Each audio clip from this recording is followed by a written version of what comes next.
नमोस्तु गुरुदेव। आपने खुद पर भरोसा एवं अति आत्मविश्वास में अंतर बताया था, लेकिन हम कैसे पहचानें कि हम अति आत्मविश्वास में आ गए हैं और इसका निवारण क्या है? सेल्फ कॉन्फिडेंस और ओवर कॉन्फिडेंस, इनमें एक बारीक अंतर है। पहले तो इसे पहचानें। प्राय लोग ओवर कॉन्फिडेंस को ही अपना सेल्फ कॉन्फिडेंस मान लेते हैं। ओवर कॉन्फिडेंस सेल्फ कॉन्फिडेंस से बारीक अंतर है। सेल्फ कॉन्फिडेंस, कोई काम मुझे करना है तो मैं कर सकता हूँ, लेकिन एक व्यक्ति को छलांग लगानी है, पाँव में बल है, फिर भी छलांग लगाने की हिम्मत नहीं कर पा रहा है। मन में संशय है, मैं छलांग लगा सकूंगा कि नहीं। ये उसका कॉन्फिडेंस खंडित करता है। उसके अंदर कॉन्फिडेंस नहीं है, उसके अंदर आत्मविश्वास नहीं है। दूसरा व्यक्ति है, वो अपने जंघाओं के बल को पहचानता और कहता है कि नहीं, ये इतना डिस्टेंस पार करना है, बहुत छोटा सा है, मैं इसे इजीली पार कर सकता हूँ और मैं छलांग लगाऊंगा, लॉन्ग जंप लूँगा, और वो पार हो जाता है। ये कॉन्फिडेंस है। लेकिन एक तीसरा व्यक्ति है जो अपने पैरों की बल की अनदेखी करके कहता है नहीं, मैं ये छलांग लगा सकता हूं, और छलांग लगाता है और चारों खाने चित्त हो जाता है। ये ओवर कॉन्फिडेंस है। अपनी क्षमता, परिस्थिति और संसाधनों को समझते हुए अपने लक्ष्य की ओर आगे बढ़ना मनुष्य के कॉन्फिडेंस को शो करता है, और उसको नज़रअंदाज करके, उसकी उपेक्षा करके सीधे भाग जाना, कूद पड़ना उसके ओवर कॉन्फिडेंस को बढ़ाता है। इसलिए ओवर कॉन्फिडेंस से बचना चाहिए। नमोस्तु गुरुदेव। आजकल जैन लोग मॉल आदि किराए पर देते हैं और किराएदार उसमें नॉनवेज आदि भी रखते हैं, तो ऐसे में मॉल आदि को रेंट पर देना चाहिए या नहीं? एक विधवा महिला ने अपनी जमा पूंजी लगाकर अपने बेटे को, बेरोजगार बेटे को, एक ट्रक दिलाया। बेटा ट्रक लेकर के चला रहा था। एक दिन वो अम्मा गाड़ी पे गई, देखी तो उसे एक कागज़ मिला। उस कागज़ में लिखा मिला था 60 बकरियां, 30 भेड़ें, इनको यहाँ से यहाँ पहुँचाना। माँ हिल गई कि मेरा बेटा कसाई खानों में भेड़ बकरियों को पहुँचा रहा है। मैंने इसलिए इसे ट्रक दिलाया। बेटे को बुलाया, बोला बेटा ये क्या है? बोले हम क्या करेंगे, हम तो गाड़ी चला रहे हैं, हमारा काम तो जो जैसे पहुंचाना है उसको पहुंचाना, हम लोग थोड़ी कुछ कर रहे हैं। बेटा मैंने इसलिए अपने जेवर नहीं बेचे और तेरे को इसलिए गाड़ी नहीं लगाई। कृतकारी तनमोदन का भी पाप होता है। मैं और मजूरी करके अपने को और तेरे को पालने में समर्थ हूँ, लेकिन ऐसी पाप की कमाई हमें नहीं चाहिए, और अभी और आज की आज इस ट्रक को बेच, हमें ऐसा नहीं चाहिए। समझ गए? ये है हमारा आदर्श। और लड़का बेचा। आप किराए की आमदनी के लिए किसी को भी कोई भी स्थान दे रहे हो, आप उससे किराया ले रहे हो। किस कमाई का किराया ले रहे हो? जिससे वो अर्न कर रहा है। अगर वो नॉन वेज बेच रहा है तो नॉन वेज की कमाई है, और शराब बेच रहा है तो शराब की भी कमाई है। आप उसके हिस्सेदार कैसे बन सकते हैं? ये महान पाप का कार्य। इसलिए जो भी लोग अपने संपत्ति को किराए में लगाना चाहते हैं, वे सामने वाले से एक एग्रीमेंट ले कि आप क्या करेंगे, किस चीज का व्यवसाय करेंगे। अगर उस व्यवसाय में किसी भी प्रकार की हिंसा की संभावनाएं हैं तो हमें वह नहीं देना। नमोस्तु गुरुदेव। करुणा और दया में क्या अंतर है? दोनों में से क्या श्रेष्ठ है? देखिए, करुणा और दया दो अलग अलग शब्द हैं। सामान्यतया दोनों को एक अर्थक मानते हैं।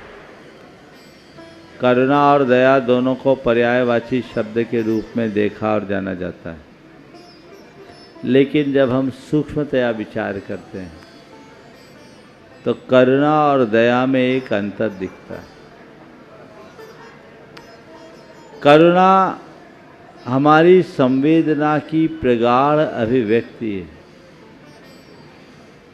किसी दीन दुखी को देखकर हृदय का द्रवीभूत हो जाना करुणा की अभिव्यक्ति है। और किसी के कल्याण के भाव से उसे दया का पात्र समझते हुए सहयोग दे देना दया भाव है। करुणा झरती है, दया की जाती है। करुणा उमड़ती है, दया प्रकट की जाती है। समझ गए? तो अगर किसी को देखकर अंदर से करुणा का भाव उमड़े तो ये ज़्यादा उत्कृष्ट है। दया करते समय कर्तृत्व का भाव आ जाता है। करुणा के झरने में ऐसा नहीं होता। करुणा हमारा स्वभाव है और दया भी उसी का एक अंग है, लेकिन उत्कृष्टता की दृष्टि से दया से ऊंचा स्थान करुणा। नमोस्तु गुरुदेव। हमारे शरीर का मस्तिष्क विद्युत चुंबकीय माध्यम से कार्य करता है। मृत्युपरांत विद्युत चुंबकीय शक्ति शरीर में नहीं रहती है, तो क्या विद्युत चुंबकीय शक्ति ही चेतना है? और इसका समाधान हमारे शास्त्रों में बहुत अच्छा दिया गया। हमारा ये जो शरीर है ना, ये स्थूल शरीर जो हम शरीर देखते हैं, स्थूल शरीर, इस स्थूल शरीर के साथ दो सूक्ष्म शरीर हमारे साथ और एक हमारे संस्कारों का शरीर है, जिसे कारण शरीर या कारमन शरीर भी कहा जाता है, और दूसरा एक तेजस शरीर है जो हमारे स्थूल शरीर में ऊर्जा, ऊष्मा, ताप उत्पन्न करता है। जब हमारी मृत्यु होती है, स्थूल शरीर यहीं छूट जाता है। हमारा जो संस्कारों का शरीर है वो हमारे अगले जन्म स्थान की ओर बढ़ता है, उससे हमारी चेतना जाती है, और ये जो हमारा तेजस शरीर, जो इसमें ऊर्जा देने वाला शरीर है, ऊष्मा देने वाला शरीर, वो उसके साथ चलता है। तो जब पावर का जनरेटर ही नहीं रहेगा तो पावर कहाँ से आएगा? तो उसको उत्पन्न करने वाला इसको इलेक्ट्रिकल बॉडी कहा जाता है, वो नहीं है तो सब काम खत्म हो जाता है। आप देखते हैं कि किसी की मृत्यु होती है तो मृत्यु होते ही व्यक्ति का शरीर ठंडा पड़ जाता है। क्यों? टेम्परेचर को मेंटेन करने वाली बॉडी अब नहीं बची। समझ गए? तो वो आप कहें कि ये इलेक्ट्रोमैग्नेटिक फील्ड ही हमारी चेतना है, किसी अपेक्षा से कह सकते हैं, क्योंकि हमारी चेतना उसी के माध्यम से अगले जन्म स्थान में जाती है। नमोस्तु गुरुदेव। लेशिया या चित्त की अवस्थाएं जो ध्यान में बहुत सहयोगी होती हैं, गुरुवर उस पर प्रकाश डालें। लेशिया ये हमारे मनोविज्ञान से जुड़ा हुआ है। जैन धर्म में जिस तरह से मनोविज्ञान की व्याख्या की गई है, मैं समझता हूँ अपने आप में बहुत मौलिक। हमारे मनोदशा को मापने के लिए कई प्रकार के पैमाने बताए गए। हमारे भावों में उतार चढ़ाव आते रहते हैं, और हमारे भावों का यह उतार चढ़ाव हमारी प्रवृत्तियों और आवेग संवेगों के परिणाम स्वरूप होता है।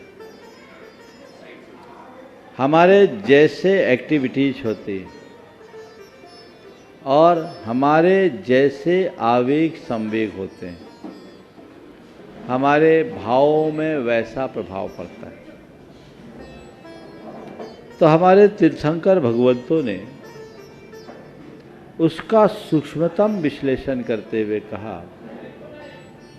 कि हमारी भाव दशा के अनुरूप हमारी चेतना का स्तर निर्मित होता है, और उसका आकलन हम विभिन्न रंगों से कर सकते हैं। और उसके लिए 6 रंग बताएं, इन्हें ही 6 लेशा के नाम से जाना जाता है। कृष्ण, नील, कापोत, पीत, पद्म और शुक्ल, ये जो 6 रंग है, ये व्यक्ति के जीवन स्तर को रेखांकित करते हैं।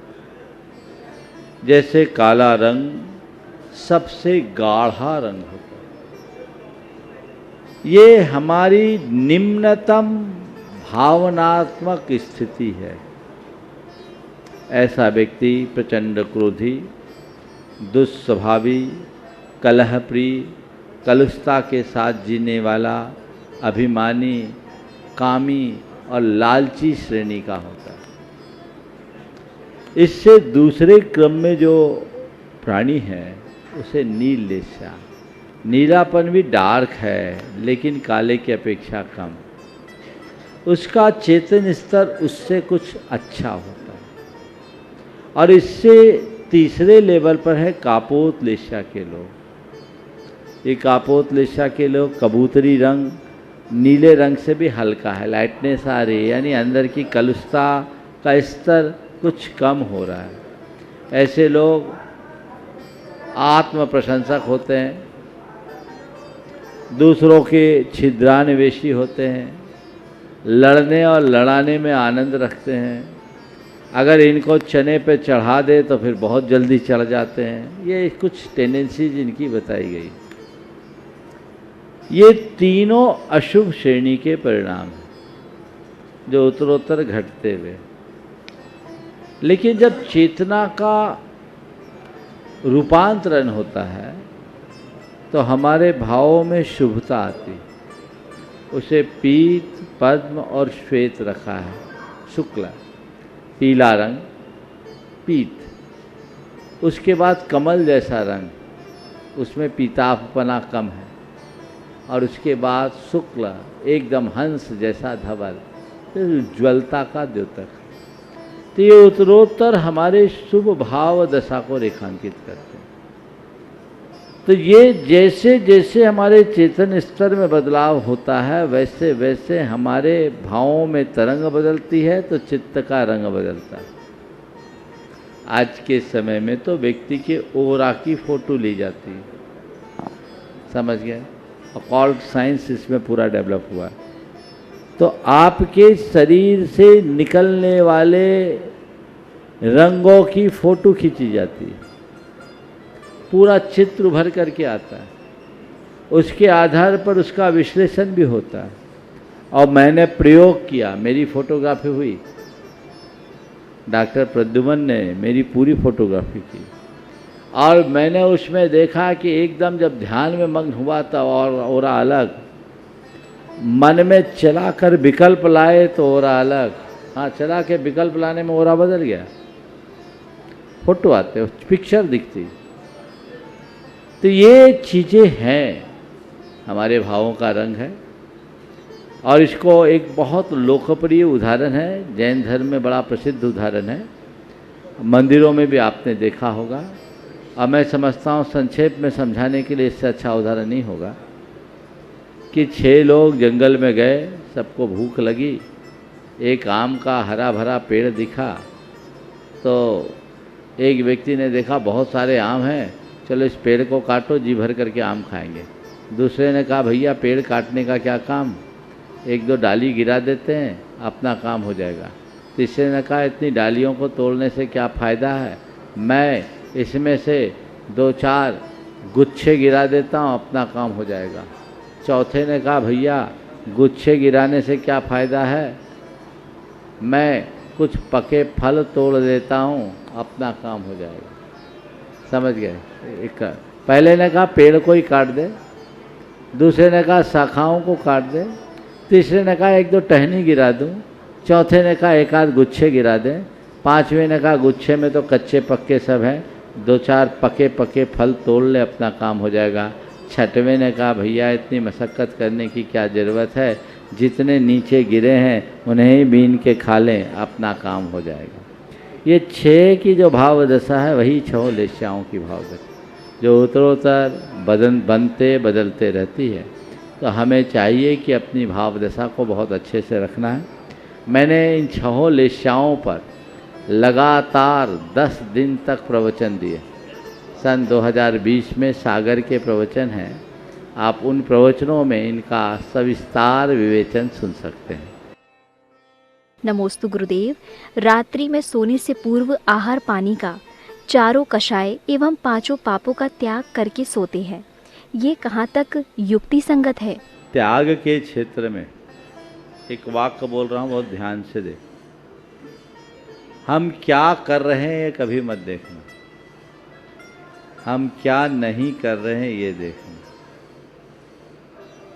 पुनः दोहरा रहा हूँ, त्याग के क्षेत्र में क्या कर रहे हैं ये कभी मत देखो, क्या नहीं कर रहे हैं ये देखो। अब मैं आपके मूल विषय में आता हूँ, अभी स्पष्ट होगा। जैसे एक व्यक्ति ने 2 घंटे के लिए पानी का त्याग किया। लोग कहेंगे 2 घंटे का त्याग से क्या होता है? दिन भर 22 घंटे तो खा रहा है, 22 घंटे तो पी रहा है। तो तुम 22 घंटे जो खा पी रहा उसको मत देखो, 2 घंटे जो नहीं ले रहा ना उसको देखो। त्याग ये सिखाता है, समझ गए? इसी तरह रात में सोने से पूर्व इस तरह की चीज़ों का त्याग करना अति उत्तम है, त्याग करना चाहिए। सभी को मैं सलाह देता हूँ, सीधे बिस्तर में धम्म से मत गिरो, कुछ थोड़ा समय लो, इत्मीनान से सो ताकि अच्छी नींद आ सके और रात भी अच्छे से बीत सके। उसके लिए क्या करना?